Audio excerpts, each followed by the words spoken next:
as I have mentioned, Alabama's next game is against Georgia. It is in Coleman Coliseum. And as much as that is a good thing, it is something that actually kind of scares me a little bit.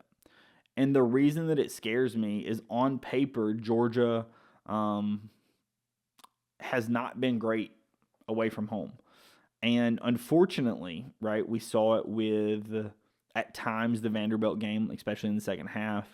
We saw it with the LSU game. We definitely saw it with the Ole Miss game. Alabama, at times, if they either think they're slightly better than somebody or maybe they get more confident when they're at home, have just not played as well at home as you would want them to, right?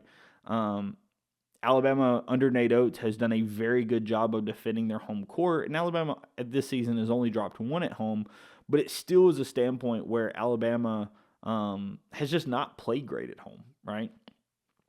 Some of the games you've either had really poor second halves, you've had really poor entire games, like in the LSU front, like that first half was just absolutely abysmal from a rebounding standpoint, right? There's been a lot of different things that make it very difficult at times to figure out,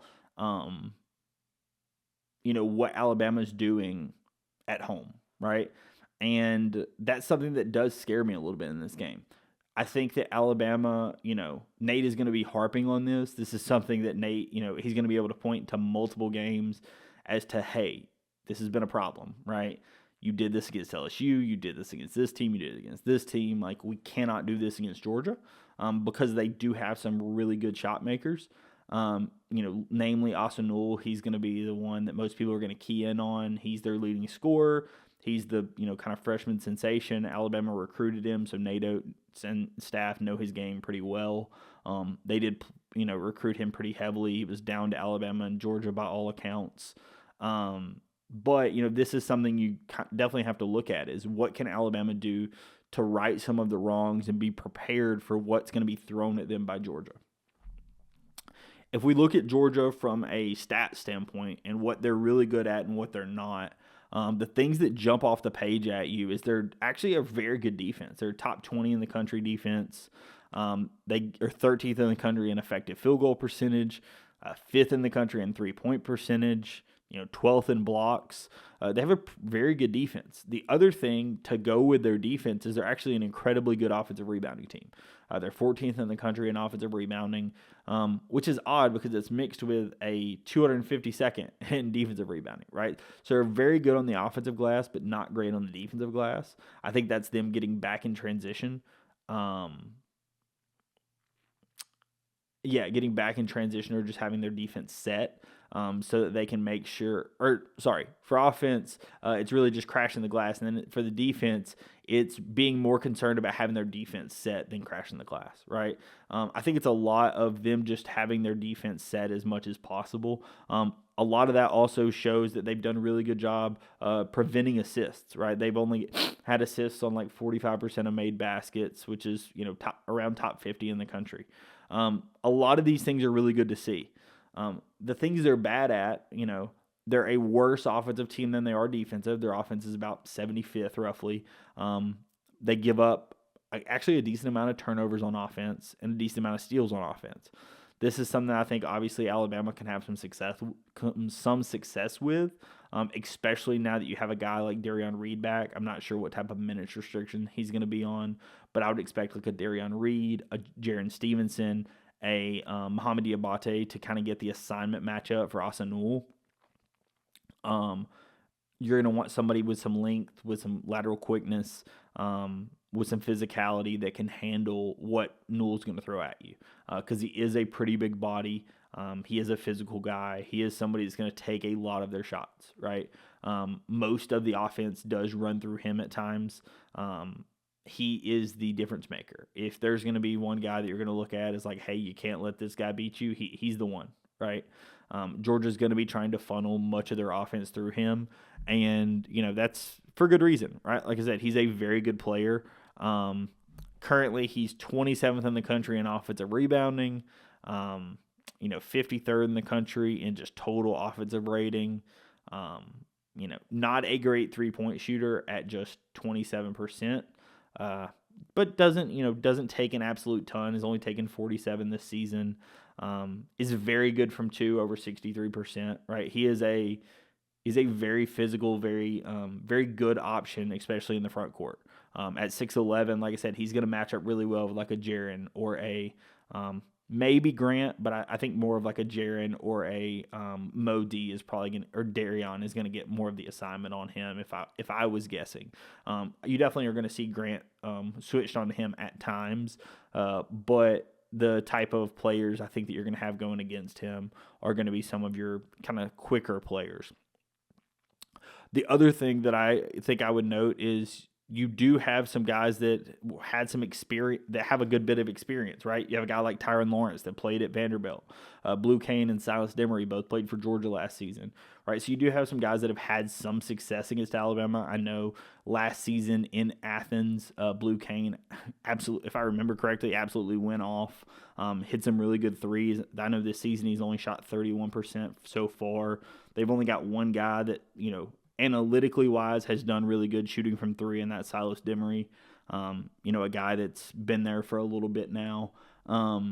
Overall, they're a very good team. Like I said, this is a team that definitely, if you don't pay attention, they will sneak up on you. They had Auburn to 2 points at home, and Georgia had a shot to win that game or at minimum tie it. They have a very good defensive team. But you've also seen some games where the offense doesn't get there and it gets away from them. Like Florida is able to beat this team 89-59 on the road, right? Florida was able to get their offense rolling and have the defense sufficient enough that, in that game, they held Austin Newell to 8 points. They actually only had one person in double figures with Blue Kane at 10, right? Florida does a very good job of limiting the offensive attack from Georgia, right? I think Alabama is built in a similar way to Florida. So I would expect that Nate's going to look at, what was successful, what wasn't, when you look at a game like that and see what can Alabama do to be successful in this game. I do think that Alabama can win this game. By no means am I saying that I am expecting Georgia to beat us. However, the big thing that I will say is that it really feels like Alabama has to prove something to me. I trust in the team. I do trust in the veteran leadership, and I'm going to pick Alabama to win this game. And I'm actually going to pick Alabama to win this game pretty large because I'm going to put my faith in their ability to right the wrong here recently. Some of the wrongs just not being prepared and ready for some of the lower level teams, if you want to call them that, in conference. So I do think that is something that we have to pay attention to.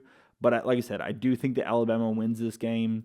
If I was to give a prediction for this one, I think I'm going to say something to the effect of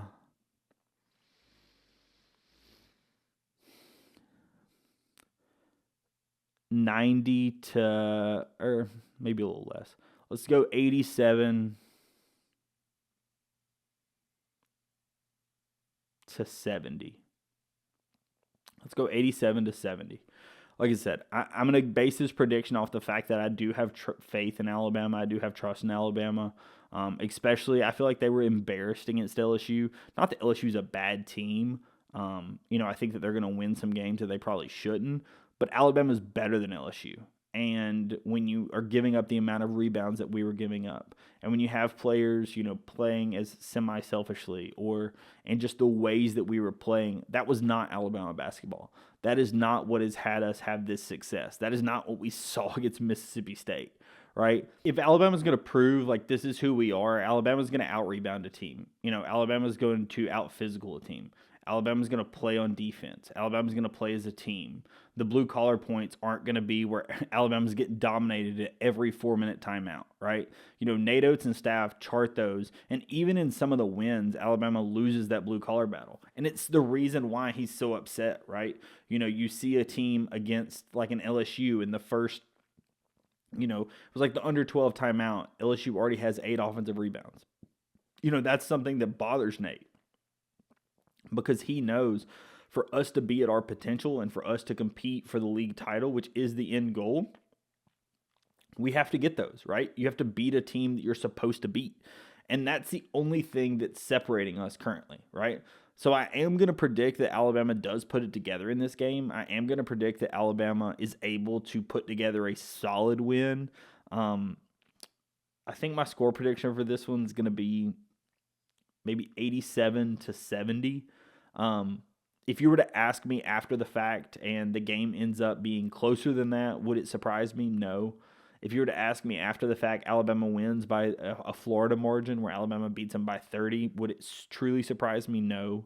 But I personally, think that the Florida game was a little bit of an anomaly because you had, multiple guys for Florida or for Georgia that just weren't able to shoot in that game. Georgia just did not have a great offensive performance. Obviously, credit to Florida, but I think part of that had to do with Georgia as well.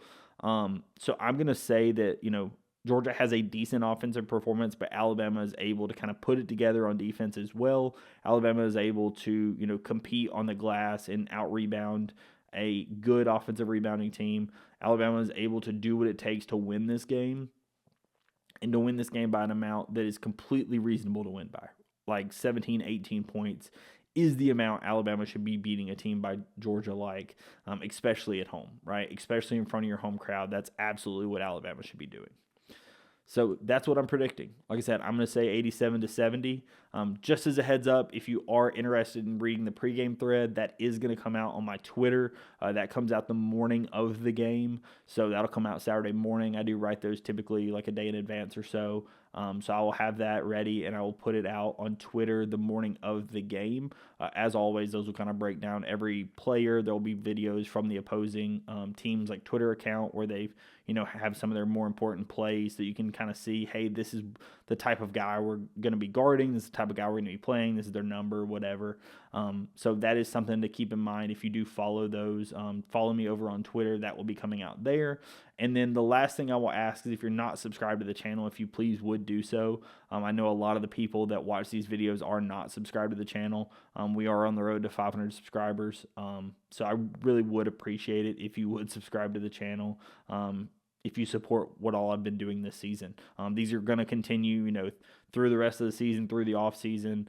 I do have some plans to also record these remotely if we do make, a run in March, because I do plan to, for example, me and my girlfriend, I know we're going to the SEC tournament, right? So I will figure out if I'm going to I probably will just record like after the tournament for the SEC tournament. But for example, for like March Madness, if we make it to the Final Four, right, I'll record there, right? We will get everything set up, however. So like I say, if you do support what I'm doing here, if you would subscribe to the channel, I really do appreciate it. Thank you so much, everyone, for watching, and I will catch you in the next episode. Peace.